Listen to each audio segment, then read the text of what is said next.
শুরু করিতেছি মহান আল্লাহর নামে, যিনি পরম করুণাময় এবং অত্যন্ত দয়ালু। আপনারা যারা আমার ফ্রেন্ড ফলোয়ার আছেন, বিভিন্ন সময় বিভিন্নভাবে আমার উপর কষ্ট পেয়েছেন, তাদের উদ্দেশ্যে একজন সাবেক এমপি হিসাবে আমি দুটি কথা বলতে চাই।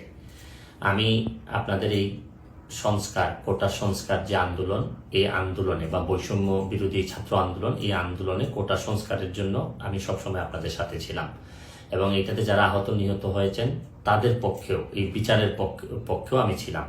কিন্তু আমার ব্যর্থতা হচ্ছে কি, আমি আপনাদেরকে বুঝাইতে পারি নাই। এটার জন্য আমি সম্পূর্ণ ব্যর্থ হয়েছি এবং আমি এই ব্যর্থ হওয়ার জন্য আমার যারা ফলোয়ার আছেন, যারা আমাকে নিয়ে প্রত্যাশা করেছেন, সবার কাছে আমি দুঃখ প্রকাশ করতেছি।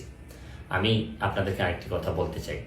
এখন যে কাঠামোগত সংস্কার আপনারা চাচ্ছেন, দেখেন এই সংস্কারের জন্য আমি বহু বছর আগে থেকেই কাজ করে যাচ্ছি। আপনারা দেখেন এই দুর্নীতির বিরুদ্ধে যুদ্ধ গত 15 বছরে আপনারা যে 2-3 জন মানুষ দুর্নীতির বিরুদ্ধে সোচ্চার ছিলেন, এর মধ্যে হয়তো আমাকে একজন আপনারা পাবেন।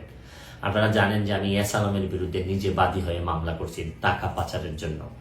আপনারা জানেন যে আওয়ামী লীগের বর্তমান কমিটির যিনি প্রচার সম্পাদক আব্দুস সুবহান গোলাপ, তার আমেরিকাতে 9 বাড়ি থাকা নিয়ে আমি নিজে বাদী হয়ে মামলা করছি।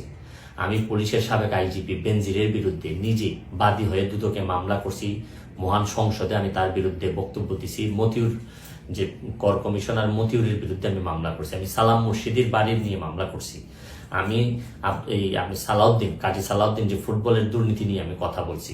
ওসি মুয়াজ্জেমের বিরুদ্ধে আমি নিজে মামলা করছি, করে তার 8 বছরের সাজা হয়েছে ডিজিটাল নিরাপত্তা আইনে।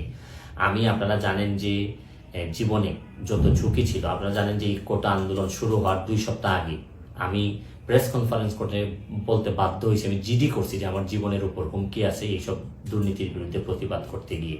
সুতরাং আমি এই যুদ্ধে সবসময় চেষ্টা করছি। এখন আপনারা যারা যে যুদ্ধ শুরু করছেন, ছাত্র জনতার নেতৃত্বে যে যুদ্ধ, এই যুদ্ধে আমি মনে করি যে দুর্নীতির বিরুদ্ধে যুদ্ধ, এই যুদ্ধে আমি আপনাদের সবসময় আমি আপনাদেরকে দোয়া করি যে আমি যতদিন আসি চেষ্টা করে যাব দুর্নীতির বিরুদ্ধে এই যে যুদ্ধ, এই যুদ্ধে সবসময় শরীর থাকার আমার জায়গা থেকে আমি চেষ্টা করব। এই বলে আজকের মতো বিদায় নিচ্ছি। ভালো থাকুক আমার বাংলাদেশ, ভালো থাকুন সবাই। ধন্যবাদ।